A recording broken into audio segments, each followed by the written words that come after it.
الحمد لله رب العالمين والصلاة والسلام على سيد الأنبياء والمرسلين وعلى آله وصحبه أجمعين أما بعد. یہ آج باب ہے باب ما یقال عند من حضرہ الموت.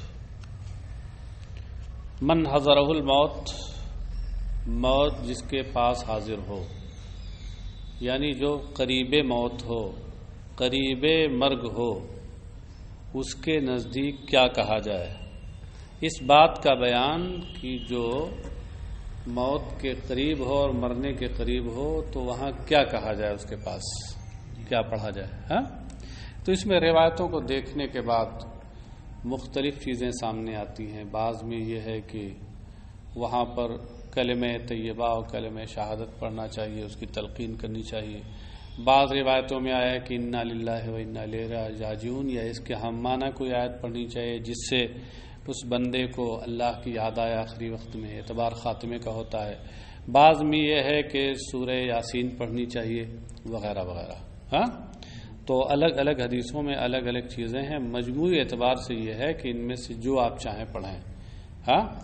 ذکر خیر ہونا چاہیے، اور خاص طور سے ایسا ذکر ہونا چاہیے جس میں اللہ کا کی الوہیت کا ذکر ہو. اور اگر اس میں سرکار کی رسالت کا بھی ذکر ہو جائے اور بہتر ہے. تو بہرحال پہلی فصل ہے. عن ابی سعید و ابی ہریرہ قال رسول اللہ صلی اللہ علیہ وسلم لقنوا موتاکم لا الہ الا اللہ، رواہ مسلم. حضرت ابو سعید خدری اور حضرت ابو ہریرہ رضی اللہ عنہما سے روایت ہے، ان دونوں حضرات نے کہا کہ اللہ کے رسول صلی اللہ علیہ وسلم نے ارشاد فرمایا کہ اپنے مرنے والوں کو لا الہ الا اللہ کی تلقین کرو. تلقین کا معنی کیا ہوتا ہے؟ سکھانا.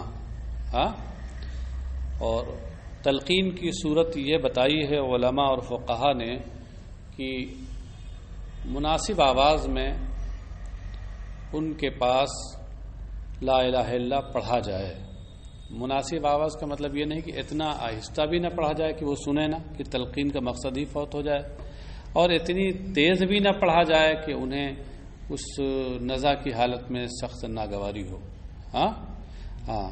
مناسب آواز میں آپ پڑھیے، اور ان پر دباؤ نہ ڈالیے کہ تم بھی پڑھو، کیونکہ اس وقت نزا کی کیفیت بڑی دشوار گزار ہوتی ہے.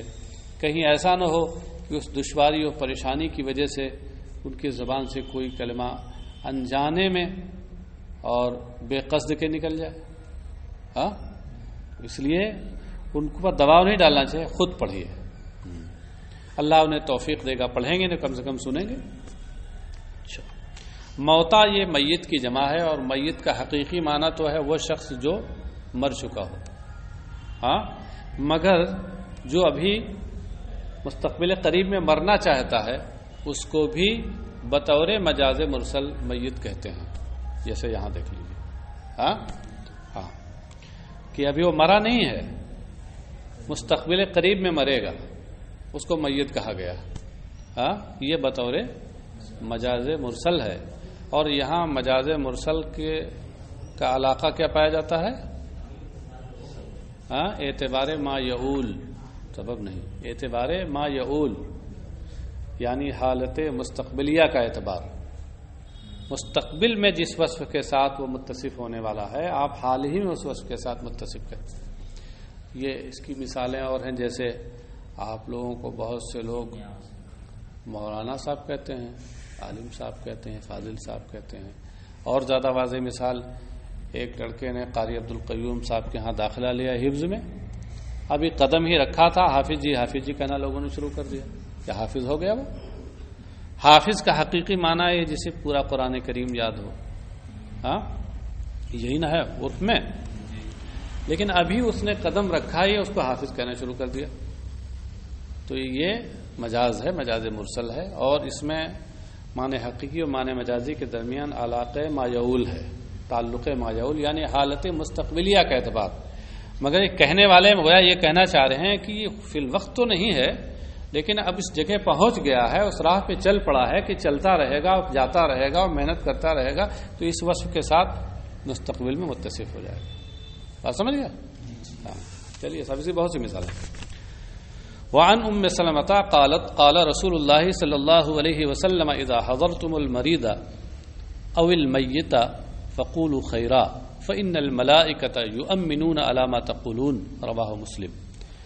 ام المومنین حضرت ام سلمہ سے روایت ہے، انہوں نے کہا کہ اللہ کے رسول صلی اللہ علیہ وسلم نے ارشاد فرمایا کہ جب تم بیمار، یا راوی نے کہا کہ میت، یہ دونوں ایک ہی معنی میں ہیں. راوی کو شک ہے کہ سرکار نے کیا فرمایا تھا، مریض فرمایا یا میت فرمایا. مریض فرمایا تو مریض میں الف لام عہد خارجی کا ہے، مریض سے اس کا خاص فرد مراد ہے، یعنی وہ بیمار جو چل چلاؤ کی کیفیت میں قریب مرگ ہے. اور میت فرمایا تو اس سے مراد بطور مجاز مرسل، وہی مجاز مایعول کے طریقے پر، اس سے مراد قریب مرگ شخص ہے. تو دونوں کا حاصل تو ایک ہوا. بہرحال سرکار نے مریض فرمایا یا میت فرمایا، راوی کو شک ہے. سرکار کے فرمان کا مطلب کیا ہوا کہ جب قریب مرگ شخص کے پاس تم حاضر ہو تم لوگ، فقولوا خیرا، تو وہاں اچھی بات کہو، کوئی بد دعا کے کلمے نہ نکلیں، بری بات نہ زبان سے نکلے. فإن الملائکۃ یؤمنون علی ما تقولون، کیونکہ اس وقت فرشتے اس پر آمین کہتے ہیں جو تم کہتے ہو. جو تم کہو گے اس پر فرشتے آمین کہیں گے تو بارگاہ الہی میں قبول ہو جائے گی. تو اس لیے اچھی بات کہو گے، قبول ہو جائے گی، تمہارے بھی فائدے کی چیز ہوگی، اس کے بھی فائدے کی چیز ہوگی. اور خدا نخواستہ بری بات کہی اور فرشتوں نے اس پہ آمین کہہ دیا اور قبول ہو گئی، تو تمہارے حق میں بھی بری اور اس کے حق میں بھی بری. وعنہا قالت قال رسول اللہ صلی اللہ علیہ وسلم ما من مسلم تصیبہ مصیبۃ فیقول ما امرہ اللہ بہ انا للہ وانا الیہ راجعون اللہم آجرنی فی مصیبتی. اللہم آجرنی یا اللہم اجرنی، باب افعال سے فعل امر ہے یا باب نصر ینصر سے؟ نصر ینصر سے ہوگا تو کیا ہوگا؟ اللہم اجرنی، اصل اس کی نکلے گی اجر. اللہم آجرنی فی مصیبتی واخلف لی خیرا منہا الا اخلف اللہ لہ خیرا منہا. یہاں وخلف بھی پڑھ سکتے ہیں واخلف بھی پڑھ سکتے ہیں. اخلف پڑھیں گے باب افعال سے فعل امر ہوگا، وخلف پڑھیں گے تو یہ باب ضرب یضرب سے فعل امر ہوگا، معنی ایک ہے. فلما مات ابو سلمۃ قلت ای المسلمین خیر من ابی سلمۃ اول بیت هاجر الى رسول اللہ صلی اللہ علیہ وسلم ثم انی قلتها فاخلف اللہ لی رسول اللہ صلی اللہ علیہ وسلم. رواہ مسلم. ام المومنین حضرت ام سلمہ ہی سے روایت ہے، انہوں نے کہا کہ اللہ کے رسول صلی اللہ علیہ وسلم نے ارشاد فرمایا کہ جس مسلمان کو بھی کوئی مصیبت پہنچے اور پھر وہ بات کہے، وہ کلمات کہے کہ اللہ نے جن کا حکم دیا، کیا؟ انا للہ و انا الیہ راجعون.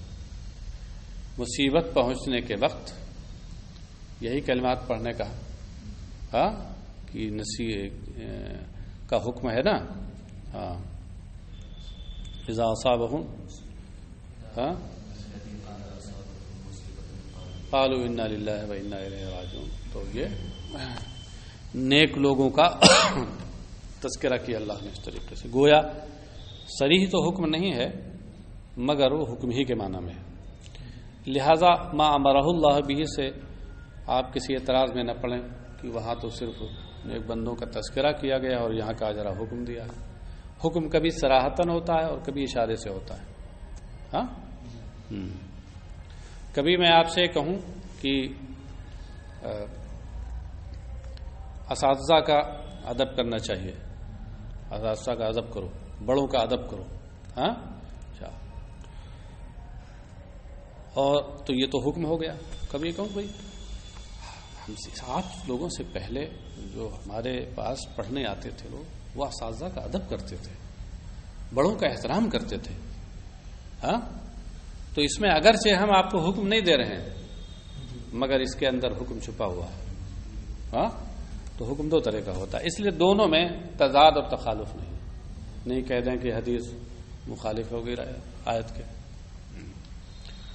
انا للہ و انا الیہ راجعون کا مطلب کیا ہے؟ یقیناً ہم اللہ کے ہیں اور یقیناً ہم اسی کی طرف لوٹنے والے ہیں۔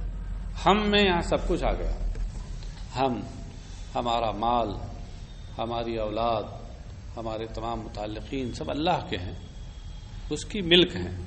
للہ میں لام تملیک کے لیے، وہ ہم سب کا مالک ہے، ہم اس کی ملک ہیں، مملوک ہیں، اور اسی کی طرف لوٹ کے جانے والے ہیں، یہ کہنا چاہیے۔ اللہم آجرنی فی مصیبتی، اے اللہ اس مصیبت میں ہمیں اجر عطا فرما، واخلف لی خیرا منہا، اور اس سے بہتر چیز اس کے بدلے میں تو عطا فرما۔ خلفہ یخلفو کا مطلب ہوتا ہے خلیفہ اور بدلہ دینا، تو اس کے بدلے میں تو، خلیفہ کون ہوتا ہے؟ جس کا وہ خلیفہ اور جانشین ہوتا ہے، اسی کا بدل ہوتا ہے۔ تو اس سے بہتر مجھے، اس کے بدلے میں اس سے بہتر چیز عطا فرما۔ تو یہ ام المومنین فرماتی ہیں کہ رسول اکرم صلی اللہ علیہ وسلم نے فرمایا کہ جب بھی کسی مسلمان کو کوئی مصیبت پہنچے اور پھر وہ یہ پڑھے، یہ آیت اور یہ دعا، الا اخلف اللہ لہ خیرا منہا، پڑھے تو اللہ تبارک و تعالی اسے اس سے بہتر چیز عطا فرما دیتا۔ اللہ کا جو استثناء ہے جس میں معنی نفی ہے، یہ اوپر والے پہلے والے ماں سے ٹکرا کے نفی اس باتن ہو گیا، نفی مل کے اس بات ہو گیا، مثبت کے معنی میں ہو گیا، اس لیے ترجمہ ہم نے مثبت کر دیا۔ فلما ماتا ابو سلمہ، تو یہ ام المومنین حضرت ام سلمہ کہتی ہیں تو جب ابو سلمہ کا انتقال ہو گیا، یہ ام المومنین ام سلمہ پہلے ابو سلمہ کی زوجیت میں تھی، اور پھر ان کے انتقال کے بعد، ان شوہر کے انتقال کے بعد سرکار علیہ الصلوۃ والسلام کی زوجیت میں ہوئی اور امہات المومنین میں ان کا شمار ہوا۔ یہ ابو سلمہ جو ہیں یہ سرکار علیہ الصلوۃ والسلام کے پھوپھی زاد بھائی، اور رضائی بھائی بھی تھے، تو حضرت ام سلمہ پہلے انہی کی زوجیت میں تھی، پھر ان کا انتقال ہوا تو سرکار کی زوجیت میں آتی۔ تو یہ کہتی ہیں کہ جب ابو سلمہ کا انتقال ہوا میرے شوہر اول کا، تو میں نے دل میں کہا، قلت فی نفسی، قول دو طرح کے ہوتے ہیں نا، کلام دو طرح کے ہوتے ہیں، کلام لفظی اور کلام نفسی۔ لفظی لفظ میں اور زبان سے ادا کرنا، اور نفسی دل میں سوچنا، اس کو حدیث نفس بھی کہتے ہیں۔ قلت یعنی قلت فی نفسی، میں نے دل میں کہا، سوچا، ای المسلمین خیر من ابی سلمہ، کہ ابو سلمہ سے بہتر مسلمانوں میں کون ہوگا؟ بھئی سرکار نے تو یہ فرمایا ہے کہ کوئی مصیبت پہنچے تو یہ دعا پڑھو تو اللہ تعالیٰ اس کے بدلے میں اس سے بہتر دے دے گا۔ تو میرے شوہر ابو سلمہ کا انتقال ہوا اور میں نے یہ دعا پڑھی، تو اب ابو سلمہ سے بہتر کوئی ہوگا تب نہ مجھے اللہ تعالیٰ دے گا۔ تو میں نے دل میں کہا مجھ سے بہتر کون مسلمان ہوگا؟ کہتے ہیں اول بیت ہاجر الی رسول اللہ، کہ یہ سے پہلا گھرانہ ہے جس نے رسول اکرم صلی اللہ علیہ وسلم کی طرف ہجرت کی، یعنی اولین مہاجرین میں سے ہیں۔ اور انہوں نے 2 ہجرتیں کی تھیں، اور دونوں ہجرت میں حضرت ام سلمہ ساتھ میں تھی۔ ایک تو مکہ مکرمہ سے حبشہ کی ہجرت، اور پھر حبشہ سے مدینہ منورہ کی ہجرت، 2 ہجرتیں کی تھیں، اور دونوں ہجرت میں وہ ساتھ میں تھی۔ اور مہاجرین اولین ان کی اہمیت بہت ہے اللہ کے ہاں۔ تو کہنے لگی کہ کون ان سے بہتر ہوگا مسلمانوں؟ کہتے ثم انی قلتھا، اور پھر میں نے یہی دعا پڑھی جو سرکار نے ارشاد فرمائی تھی اس وقت، فاخلف اللہ لی رسول اللہ صلی اللہ علیہ وسلم، تو اللہ تعالیٰ نے ان کے بدلے میں مجھے اللہ کا رسول عطا کر دیا، یعنی ان کی زوجیت اور ان کے حبال عقد میں آ گئی اور امہات المومنین میں سے ہو گئی۔ رواہ مسلم۔ تو مطلب یہ ہوا کہ انہوں نے اس حدیث میں 2 باتیں بتائی، ایک تو یہ کہ اس موقع پر سرکار کی سنت کیا ہے، کیا پڑھنا چاہیے، پھر یہ کہ اس کے پڑھنے کا جو فائدہ ہے اس کا عملی تجربہ بھی بتا دیا۔ 2 باتیں ہے نا، کچھ آپ لوگ کچھ اوراد وظائف پڑھتے ہوں تو اس میں لکھا ہوتا ہے مجرب ہے. ہاں تجربہ کیا ہے اس کا. اور زیادہ کچھ آگے بڑھتے ہیں تو کہتے ہیں مجرب المجرب ہے, بار بار کا تجربہ. وعنها قالت دخل رسول الله صلی اللہ علیہ وسلم على ابي سلمة وقد شق بصره فاغمضه ثم قال ان الروح اذا قبض تبعه البصر فزج ناس من اهله فقال لا تدعوا على انفسكم الا بخير. اب یہ ہمارے سامنے جو نسخہ اس میں على انفسکم لکھا ہوا ہے, یہ کرامت سوائے کاتب کے اور کون کر سکتا ہے؟ ہاں فإن الملائكة يؤمنون على ما تقولون. ثم قال اللهم اغفر لأبي سلمة ورفع درجته في المهديين واخلفه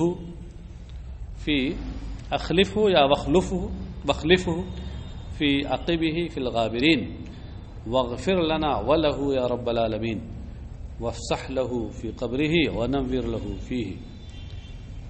رواہ مسلم. ام المومنین حضرت ام سلمہ رضی اللہ عنہا ہی سے روایت ہے, انہوں نے کہا کہ رسول اکرم صلی اللہ علیہ وسلم ابو سلمہ کے پاس تشریف لائے اس وقت جب کہ ان کی نگاہ پھٹی پھٹی تھی, آنکھیں کھلی ہوئی تھی. انتقال ہوا تھا بھی اور آنکھیں کھلی ہوئی تھیں. آپ دیکھیں کب جو لوگ انتقال کرتے ہیں کبھی عموماً ایسا ہوتا ہے کہ آنکھیں کھلی رہ جاتی ہیں, تو حکم ہوتا ہے کہ ان کو بند کر دیا جائے اس وقت. ہاں کبھی منہ کھلا ہوتا ہے اس کو بند کر دینے کا حکم ہوتا ہے. آنکھیں ان کی کھلی ہوئی تھی. فاغمضہ تو سرکار نے آنکھیں بند کر دی. ثم قال پھر ارشاد فرمایا ان الروح اذا قبض تبعه البصر.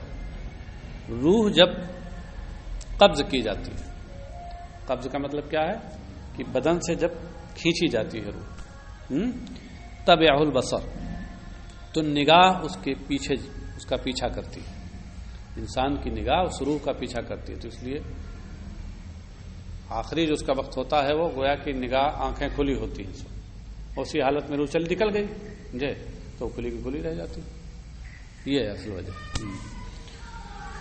روح جب قبض کی جاتی ہے بدن سے تو نگاہ اس کا پیچھا کرتی ہے. فزج ناس من اہلہ. بہرحال سرکار نے جب یہ فرمایا تو لوگوں کو اب یقین ہو گیا کہ ابو سلمہ کا انتقال ہو گیا. فزج ناس من اہلہ تو ان کے گھر کے لوگوں نے رونا چلانا شروع کر دیا. زجو کا مطلب ہوتا ہے آواز گونجانا, یعنی اس طریقے سے آواز بلند کرنا کہ گونجنے لگے. فقال لا تدعوا على انفسكم الا بخير. تو سرکار علیہ الصلوۃ والسلام نے ارشاد فرمایا کہ اپنے لیے بھلائی ہی کی دعا کرو, بھلائی کے سوا اور کوئی دعا نہ کرو. کیا مطلب ہوگا؟ اس وقت روز چلاؤ نہیں, بھلائی کی اچھائی کی دعا کرو, دعائے خیر کرو. اور آسان ترجمہ یہ ہوگا کہ اپنے لیے دعائے خیر ہی کرو. ہاں فإن الملائکۃ یؤمنون علی ما تقولون.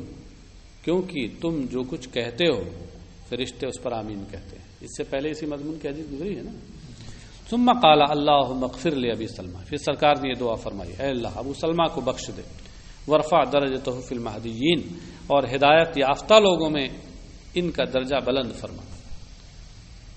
مہدی ہادی اس میں فاعل ہے, ہدایت دینے والا, اور مہدی جسے ہدایت ملے, ہدایت یافتہ. وَاخْلِفْهُ فِي عَقِبِهِ فِي الْغَابِرِينَ. اور باقی ماندہ لوگوں میں, باقی ماندہ لوگوں میں. اور آسان ترجمہ پسماندگان میں, پیچھے لوگ رہ گئے. اس موقع پہ پسماندگان کا لفظ بولا جاتا نا. پسماندگان میں ان کی اولاد, پسماندگان میں تو ان کا خلیفہ ہو جا. ہاں یعنی اب تیری رحمت ان کی کارسازی کرے.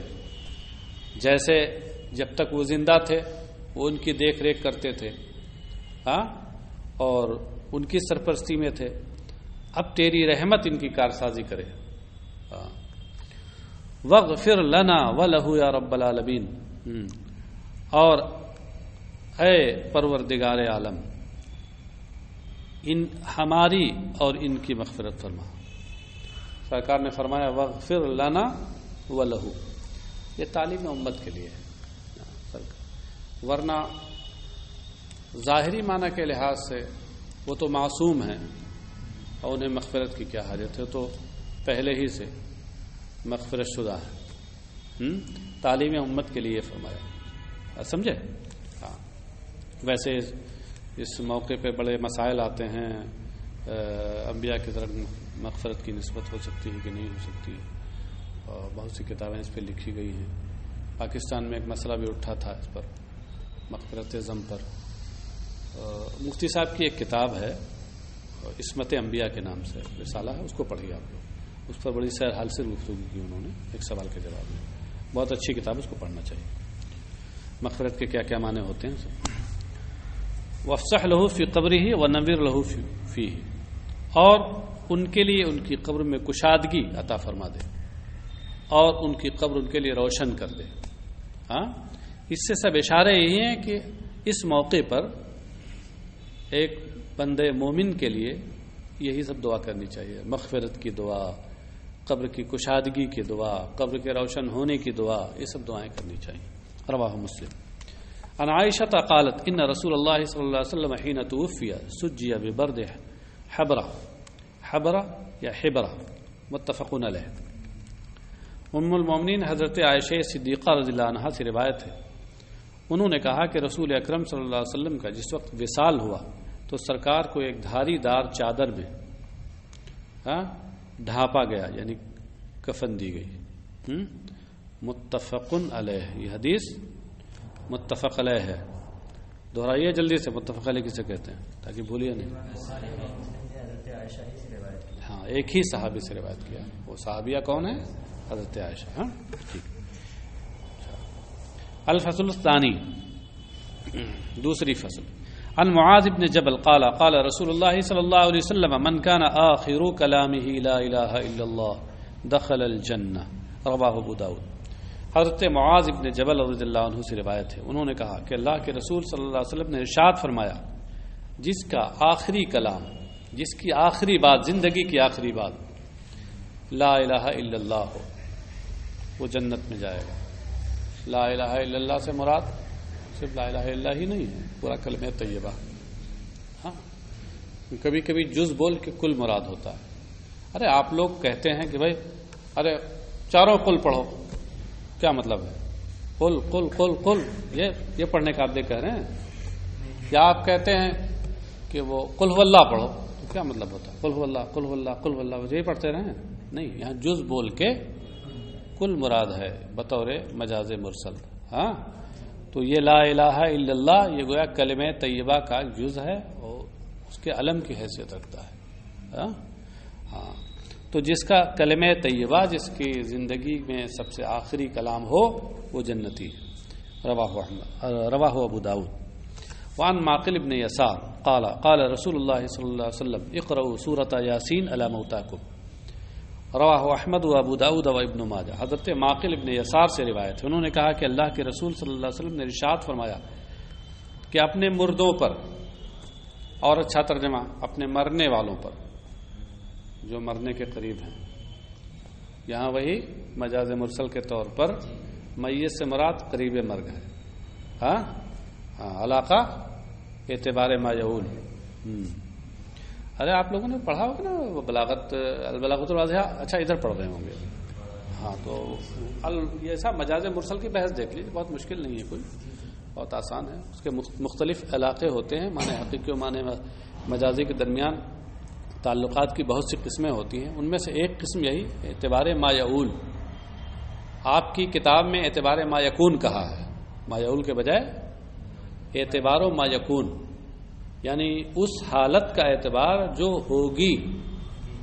ہاں ہاں، یعنی اس کو آسان لفظوں میں کہتے ہیں حالت مستقبلیہ کا اعتبار، مستقبل میں ہونے والی حالت کا اعتبار۔ اچھا، تو یا سورہ یاسین پڑھو، سرکار نے فرمایا۔ خیر، اس پر مسلمانوں کا عمل بھی بہت حد تک ہے۔ رواہ احمد و ابو داؤد ابن ماجہ۔ عائشہ قالت ان رسول اللہ صلی اللہ علیہ وسلم قبل عثمان بن مظعون وهو میت وهو يبكي حتى سأل دموع النبي صلی اللہ حتى سأل دموع النبي صلی اللہ علیہ وسلم على وجه عثمان، رواه الترمذی و ابو داؤد و ابن ماجہ۔ ہاں، وہی بس اتنی آپ بلند آواز میں۔ ہاں مطلب دیکھیے اس کی دو چیزیں اتنی ہونی چاہیے آواز کی اور سننے والوں کو اور اس کو بھی بہت ناگوار نہ گزرے جو اور سن لے تو یہ بہتر ہے. اور جب کئی لوگ ہوں گے تب تو پھر وہاں بلند آواز میں نہیں پڑھنا ہے. وہاں تو صرف برکت کے لیے آپ کو پھر آہستہ ہی پڑھنا ہے, اتنا پڑھنا ہے کہ خود سن سکیں دوسرے نہ سنیں. کہ اذا قرئ القرآن فاستمعوا له وانصتوا لعلکم ترحمون. جب قرآن پڑھا جائے تو خاموشی سے سنو, ہاں چپ رہو. اگر تنہا ایک پڑھ رہا ہے تو سب باقی لوگ سنیں خاموش رہیں, اور کئی پڑھنے والے ہیں تو پھر اتنی ہی آواز میں پڑھیں کہ خود سنیں دوسرا. ہاں جی, صرف حفاظ جو حفظ کرنے والے ہیں تو ان کو تعلیم کی ضرورت کے پیش نظر اجازت دی گئی کہ وہ بلند آواز میں اپنی درسگاہ میں پڑھ سکتے ہیں. عن عائشہ قالت ان رسول اللہ صلی اللہ علیہ وسلم قبل عثمان بن مظعون وهو میت. حضرت ام المومنین عائشہ صدیقہ رضی اللہ عنہا سے روایت ہے, انہوں نے کہا کہ رسول اکرم صلی اللہ علیہ وسلم نے عثمان ابن مظعون کو بوسہ لیا جبکہ وہ انتقال کر چکے تھے. وہ جبکہ کہ سرکار رو رہے تھے, یعنی سرکار نے روتے ہوئے اور عثمان ابن مظعون کے کا بوسہ لیا جبکہ ان کا انتقال ہو گیا تھا. حتی سال دموع النبی صلی اللہ علیہ وسلم علی وجہ عثمان, یہاں تک کہ نبی اکرم صلی اللہ علیہ وسلم کے اشکہائے مبارک حضرت عثمان کے چہرے پر بہہ پڑے. یہ پہلے ہجرت کے بعد پہلے مہاجر تھے جن کا مکہ شریف میں انتقال ہوا تھا, اور سب سے پہلے مسلمان ہیں جن کو جنت البقی میں بقی میں قبرستان میں دفن کیا گیا. اس کے بعد پھر وہ دھیرے دھیرے وہ قبرستان بن گیا. رواہ الترمذی, امام ترمذی نے اسے روایت کیا اور ابو داود اور ابن ماجہ نے. وعنہا, حضرت ام المومنین عائشہ صدیقہ رضی اللہ عنہا اس روایت ہے, انہوں نے کہا ان ابا بکر قبل النبی صلی اللہ علیہ وسلم وهو میت, کہ سرکار کہ حضرت ابو بکر نے, یہ اپنے والد کے بارے میں بتا رہی ہیں کہ حضرت ابو بکر نے نبی اکرم صلی اللہ علیہ وسلم کا بوسہ لیا جبکہ سرکار کا وصال ہو چکا تھا. وهو میت ہے, جب سرکار کی رحلت ہو چکی تھی, وصال ہو چکا تھا, انہوں نے بوسہ لیا. اس سے سمجھ میں آیا کہ بعد انتقال میت کا بوسہ لیا جا سکتا ہے. ہاں ہاں ہاں بات سنی, وہی میں بتانے جا رہا تھا آپ کو کہ اس میں اختلاف علماء ہے. بعض لوگ کہتے ہیں کہ میت جو ہے وہ ناپاک ہو جاتا ہے, ہاں جب تک غسل نہ دے بالکل ایک دم ناپاک ہے.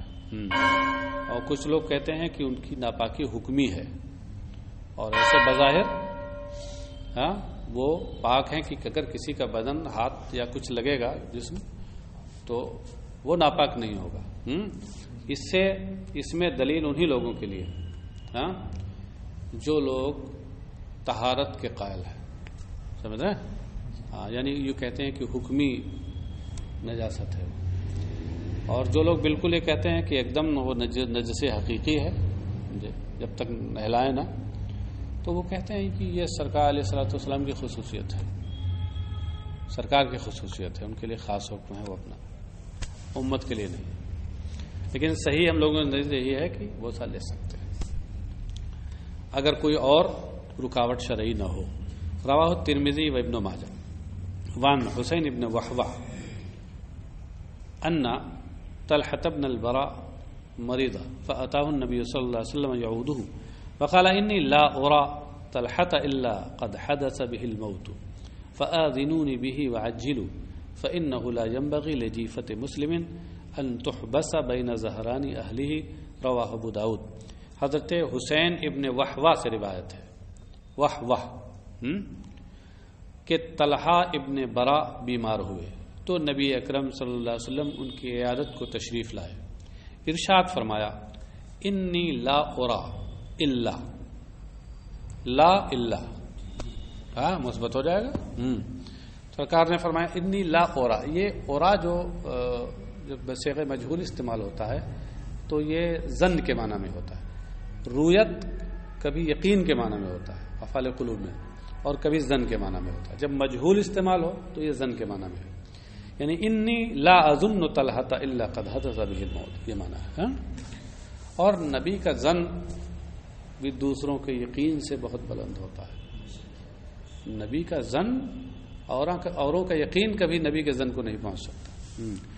وہ تو محتاط طریقے پہ فرما رہے ہیں کہ انی لا اورا انی لا اظن، ورنہ ہے تو انہیں یقین کہ علمہ البیان.